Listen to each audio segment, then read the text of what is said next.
Hey guys, Eric here to talk about our movements in the workout today.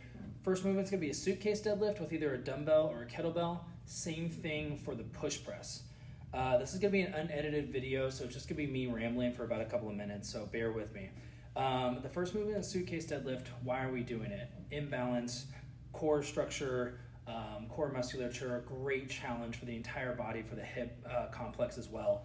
So, and obviously for our at-home workouts, it's a great way to do a variation on a deadlift since we don't have heavy barbells to be able to lift some like really fun heavy weight. This is a great auxiliary or accessory type exercise to build strength in our overall deadlift or just hinging motion in general, whether it's a squat or a deadlift.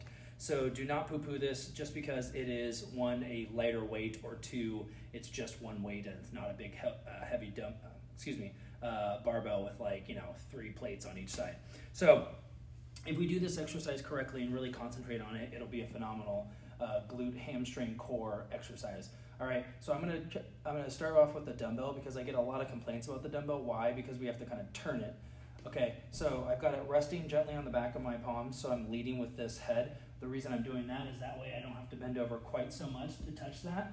And one thing that's great about the single arm deadlift is that we do have to kind of fight to keep good back position when we bend over, but I don't necessarily want to set us up for failure holding it straight on and having to really reach over. A lot of people don't have that kind of mobility. So lead with that dumbbell head if you can. Okay, so in today's workout, we are doing an AMRAP, so we can go quick. A couple things I want to focus on for either a kettlebell or a dumbbell is just good leg position. Gently tap in the weight right outside the hips. Okay, knees are going to be going gently out. Regardless of how narrow your stance is, your knees should always be driving out. Okay, whether or not it's like a sumo or today, it's going to be like a little more narrow, so we make some room for that weight. Okay.